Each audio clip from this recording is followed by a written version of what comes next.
السلام علیکم میرے عزیز و اقارب، میرے عزیزوں میں ہوں افتخار رفیع، اور میں آپ کو بتاؤں کہ ریس کورس لاہور کا ایک بہت پرانا پارک ہے جہاں جاگنگ ٹریک لاہور میں سب سے پہلے بنا تھا، اور میں وہاں عرصہ 22 سال سے واک کر رہا ہوں۔ میں آپ کو 15 سال پرانی تقریباً ایک بات سناتا ہوں۔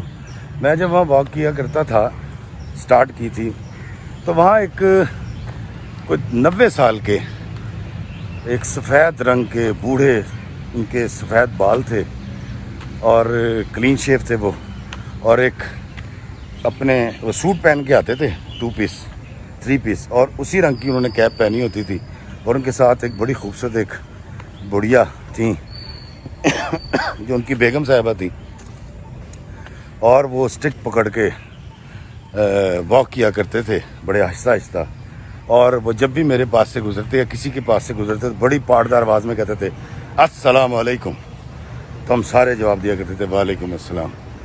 تو میں ان کے بارے میں سوچا کرتا تھا یہ بزرگوار کون ہے اور مجھے سلام کیوں کرتے ہیں۔ میرے اندر یہ ایک سوال پیدا ہو گیا، تجسس پیدا ہو گیا۔ دوستو ایک دن میں واک کر کے آگے اسٹڈی میں بیٹھا، تو وہ دونوں میاں بیوی اسٹڈی میں بیٹھے ہوئے تھے اور انگریزی اخبار پڑھ رہے تھے، ریس کورس پارک کی اسٹڈی جو تھی۔ میں ان کے وہاں جا کے بیٹھا تو انہوں نے مجھے دیکھتے ہی اتفاق سے کہا السلام علیکم۔ میں کہا جی وعلیکم السلام۔ میں ان کے پاس بیٹھا تو مجھے بات کرنے کا موقع ملا، تو میں نے کہا سر میں آپ سے پوچھنا چاہتا ہوں، آپ ہر گزرتے شخص کو جو آپ کو کراس کرتا ہے واک کرتے ہوئے، آپ سلام کیوں کرتے ہیں؟ آپ تو مجھے نہیں جانتے، مجھے بھی سلام کرتے ہیں، اور میں عمر میں آپ سے بہت چھوٹا ہوں۔ انہوں نے بڑی خوبصورت بات بتائی جو میں آج آپ کے ساتھ شیئر کروں گا۔ وہ کہتے ہیں کہ میں ایک بڑا ریٹائرڈ فوجی افسر ہوں، اور میں نے 65 کی جنگ بھی لڑی، اور میں نے ساری جنگیں لڑی جو پاکستان میں ہوئیں، اس سے پہلے کی بڑی ایک ہسٹری تھی ان کی۔ اور وہ کہتے ہیں کہ جی میری بڑی عزت تھی اور بڑا احترام تھا، اور آج بھی ہے، لیکن میرے اندر ایک بری عادت یہ تھی کہ میں ابیوز کیا کرتا تھا، مجھے گالی دینے کی عادت تھی۔ تو کہتے ہیں کہ میں نے 70s کے آخر میں جب ڈرائیور کی عموماً تنخواہ جو ہے وہ 700-800 روپے مہینہ ہوتی تھی، کہتے ہیں میں نے ایک ڈرائیور رکھا جس کا نام صابر تھا۔ وہ ایک گاؤں سے آیا تھا، ایک نوجوان اور بڑا ماہر ڈرائیور تھا۔ تو میں نے اس کو نوکری پہ رکھا اور میں نے اس کی تنخواہ رکھی 1600 روپے مہینہ۔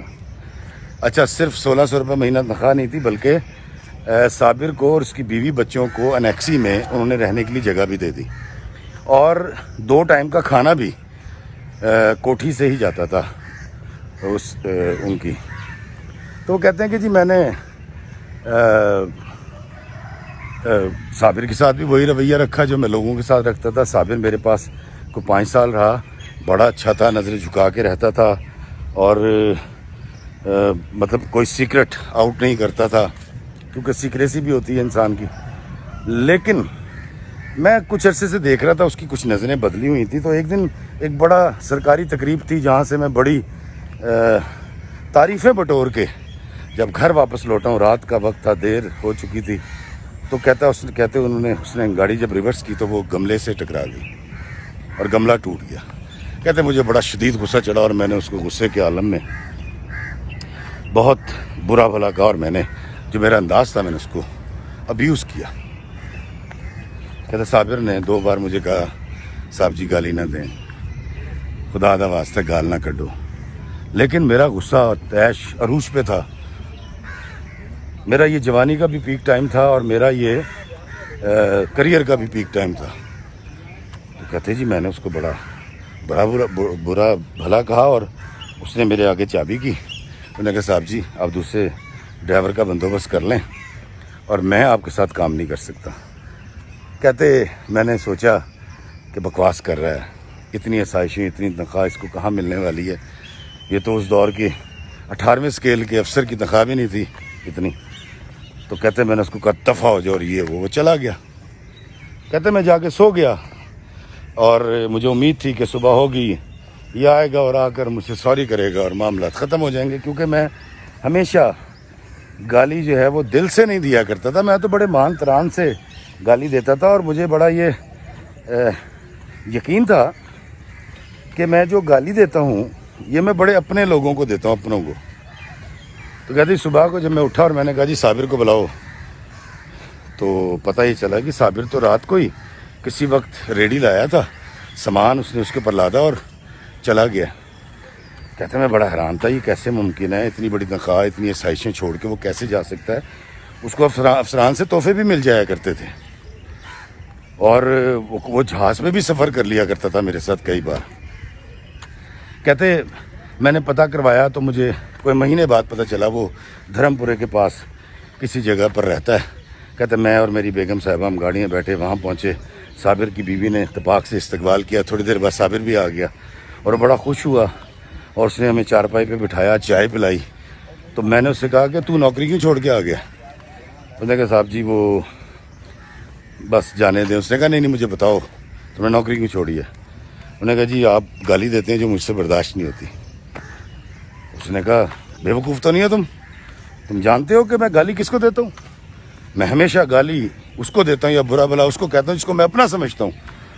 تو صابر نے کہا کہ بہو جی اگر آپ اپنوں کو گالیاں دیتے ہیں تو پھر آپ مجھے غیر سمجھیں. مجھے گالی اچھی نہیں لگتی.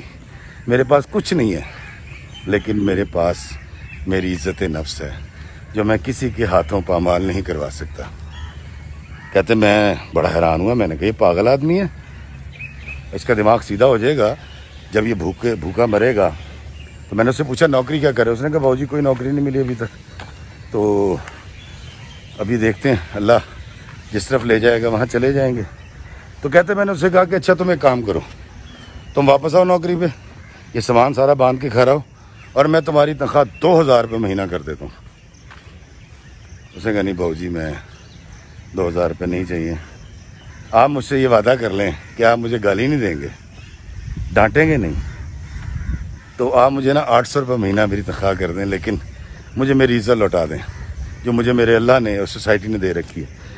وہ صاحب کہتے ہیں جی کہ میں نے کہا تم بے وقوف آدمی ہو اور بھوک تمہاری اکڑ نکال دے گی, تمہارا دماغ صحیح ہو جائے گا اور تم آؤ گے. یہ کہہ کر کہتے میں وہاں سے واپس آ گیا.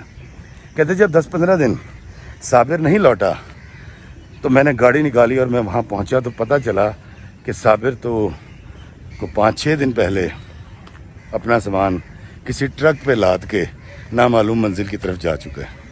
کہتے اس کے بعد میں نے جب اپنے دائیں بائیں نظر دوڑائی اور میں نے اپنے کچھ سبارڈینیٹ سے اور اپنے ساتھ کام کرنے والے چھوٹے لوگوں سے یا رشتہ داروں سے میں نے جب پوچھا کہ سچ سچ بتانا کہ میں نے صابر کے ساتھ زیادتی کی, تو سب نے کہا ہاں جی بالکل زیادتی کی. اور کچھ لوگوں کا یہ بھی کہنا تھا کہ ہم آپ کو کہتے نہیں ہیں جو صابر کہہ گیا, اور ہمیں بھی آپ کی گالی اور اس طرح بات کرنا اس طرح ڈانٹنا اچھا نہیں لگتا.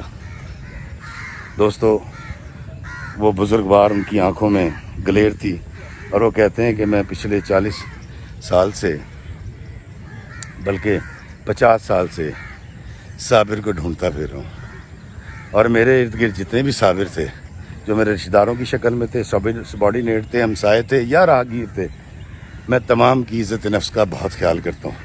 اور مجھے یہ بات بڑی اچھی طرح سمجھ آ گئی ہے کہ انسان کو عزت چاہیے, احترام چاہیے, توقیر چاہیے. تو بیٹا اس لیے میں جب بھی تمہارے پاس سے گزرتا ہوں تو میں تمہیں سلام کر کے جاتا ہوں, اور اگر تمہیں کہیں صابر ملے تو تم اس سے کہنا کہ جو میں اس وقت نہیں کہہ سکا اب کہتا ہوں, میں تم سے معافی کا خواستگار ہوں. وہ بزرگ چلے گئے دوستوں, ان کو تو ان کا صابر نہ مل پایا, لیکن مجھے یہ بڑا احساس ہوا اور میں نے کھوجنا شروع کیا کہ میرے ارد گرد کتنے صابر موجود ہیں جن کی عزت نفس میں پامال کرتا ہوں, اور یہ کہہ کر کہ یار میں تو گال انہوں کٹنا وا جنہوں میں اپنا سمجھنا وا, تو افتخار فی تو غیر سمجھ لے گال نہ کٹ. تو اللہ تعالیٰ مجھے اپنے گرد گرد کے صابروں کی عزت, توقیر اور تکریم کرنے کی توفیق عطا فرمائے, کیونکہ آقا دو جہاں سرکار مدینہ کا فرمان ہے کہ انسان کا دل دکھانا سب سے بڑا گناہ ہے. اللہ ہمیں آسانیاں عطا فرمائے اور آسانیاں تقسیم کرنے کا شرف عطا فرمائے. آمین. السلام علیکم ورحمۃ اللہ وبرکاتہ.